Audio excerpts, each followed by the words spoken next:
শনিবার শেষ হলো বাংলার ৯টি কেন্দ্রের ভোট গ্রহণ পর্ব।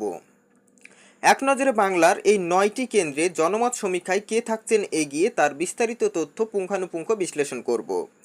পাশাপাশি এই ৯টি কেন্দ্রে কে জিততে পারেন সেক্ষেত্রে আগাম জনমত সমীক্ষায় কি জানা যাচ্ছে তার বিস্তারিত তথ্যগুলো কিন্তু তুলে ধরছি এই ভিডিওতে। এ রাজ্যের মোট ৯ কেন্দ্রে ভোট গ্রহণ কিন্তু শেষ হলো। তালিকায় আছে কলকাতা উত্তর, কলকাতা দক্ষিণ, দমদম, বারাসাত, বসিরহাট, ডায়মন্ড হারবার, জয়নগর, মথুরাপুর, যাদবপুর। জোর লড়াই কিন্তু রয়েছে প্রতিটি কেন্দ্রেই। এ দফায় সবথেকে গুরুত্বপূর্ণ আসনের মধ্যে শীর্ষে কিন্তু রয়েছে ডায়মন্ড হারবার। এ কেন্দ্রের বিদায়ী সাংসদ অভিষেক বন্দ্যোপাধ্যায় 2014 থেকে এই কেন্দ্র থেকে লড়ছেন তিনি। এবার হ্যাটট্রিকের লড়াইয়ে তৃণমূলের সর্বভারতীয় সাধারণ সম্পাদক তার বিপরীতে বিজেপি দাঁড় করিয়েছেন তাদের ববিকে, যার পোশাকি নাম অভিজিৎ দাস। প্রথম দিন থেকে রাজ্যের বিরোধী দলনেতা এই কেন্দ্র নিয়ে নানা কিন্তু চ্যালেঞ্জ ছুড়েছেন, যেটা কিন্তু আপনারা লক্ষ্য করেছেন। শুভেন্দু বলেছিলেন এই কেন্দ্র যেভাবেই হোক জয় বিজেপি আনবেই। দেখা যাক পেস্টিড ফাইটটা কোথা থেকেই হতে পারে। তবে এই কেন্দ্রে জনমত সমীক্ষা থেকে যেটা জানা যাচ্ছে, টিএমসির প্রার্থী অভিষেক ব্যানার্জি এই কেন্দ্র থেকে কিন্তু জয়লাভ করতে চলেছেন। পরবর্তী হাই ভোল্টেজ সিট রয়েছে সেটা হচ্ছে বসিরহাট। সন্দেশখালী এই কেন্দ্র করে এবার আরও তাৎপর্যপূর্ণ করে তুলেছে। হাড়োয়ার বিধায়ক শেখ হাজি নুরুল ইসলামকে প্রার্থী করেছেন তৃণমূল। হাজি নুরুল এক সময় এই কেন্দ্রের সাংসদও ছিলেন। বিজেপির চমক, সন্দেশখালীর প্রতিবাদী মহিলা রেখা পাত্র। এবার সিপিএমও এখানে ভালোই দান দিয়েছেন, প্রার্থী করেছেন প্রাক্তন বিধায়ক নিরাপদ সর্দারকে। সন্দেশখালী আবহে যিনি রীতিমতো লাইমলাইটে কিন্তু উঠে আসেন। তবে এখান থেকে সম্ভাব্য জয়ী প্রার্থী হচ্ছেন টিএমসির হাজি নুরুল ইসলাম। কলকাতা উত্তরেও এবার কিন্তু লড়াইটা জমজমাট। বিদায়ী সাংসদ সুদীপ বন্দ্যোপাধ্যায়কেই প্রার্থী করেছেন তৃণমূল। ঘাসফুল ছেড়ে ভোটের মুখে দলবদল করা তাপস রায় বিজেপির প্রার্থী। এই কেন্দ্রে কংগ্রেস প্রার্থী প্রদীপ ভট্টাচার্য। তবে সকলে বলছেন লড়াইটা ভোটের আগেও তাপস সুদীপের ছিল, ভোটের ময়দানেও তারাই কিন্তু যুযুধান। অর্থাৎ কংগ্রেসের এখানে কিন্তু সেরকম খুব একটা উল্লেখযোগ্য স্থান নেই। তবে বিজেপি এবং টিএমসির মধ্যে লড়াইটাই কিন্তু মূলত হবে। এখান থেকে সম্ভাব্য জয়ী প্রার্থী হচ্ছে সুদীপ বন্দ্যোপাধ্যায়, টিএমসির প্রার্থী। তবে ভোটের শতাংশ যদি 3% এদিক থেকে ওদিকে হয় তাহলে সেক্ষেত্রে কিন্তু বিজেপির প্রার্থীও জয়ী হতে পারেন এই কেন্দ্র থেকে।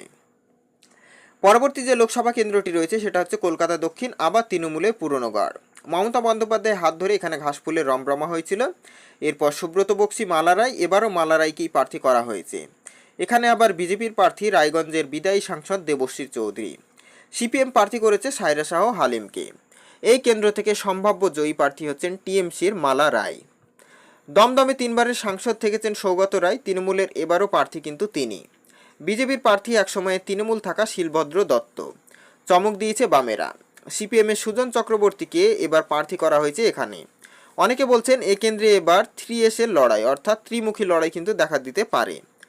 তবে এখান থেকে সম্ভাব্য জয়ী প্রার্থী হচ্ছেন সিপিএমের সুজন চক্রবর্তী।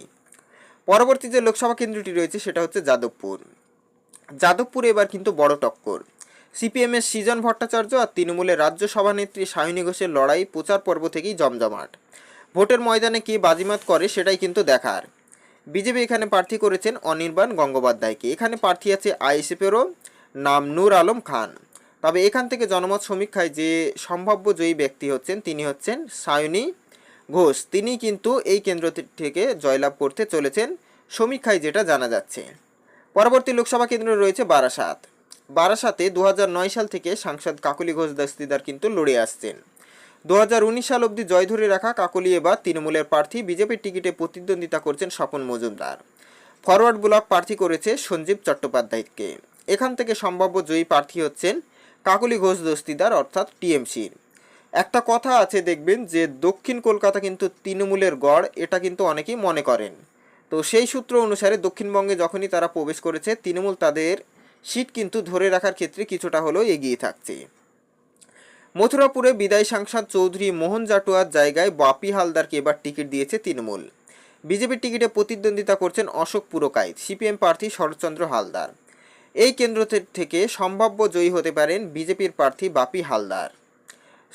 এই কেন্দ্রটি থেকে বিজেপির যে প্রার্থী রয়েছেন অশোক পুরকাইত তিনি জিততে পারেন, বাপি হালদার হয়তো হেরে যেতে পারেন, এমনটাই কিন্তু জনমত সমীক্ষাতে উঠে আসছে। পরবর্তী যে লোকসভা কেন্দ্র এবং শেষ লোকসভা কেন্দ্র হচ্ছে জয়নগর। একসময় আরএসপি দুর্গ বলে পরিচিত ছিল, গত কয়েক বছরে সেসব হারিয়েছে। 2014 সালে প্রতিমা মণ্ডল সাংসদ হন। তৃণমূলের সেই জয়যাত্রা 2019-এও কিন্তু অব্যাহত রেখেছেন তিনি। এবার তৃণমূলের ভরসা প্রতিমাতেই। বিজেপির টিকিটে প্রতিদ্বন্দ্বিতা করছেন অশোক কান্ডারি। এই কেন্দ্রে আরএসপির প্রার্থী সমরেন্দ্রনাথ মণ্ডল।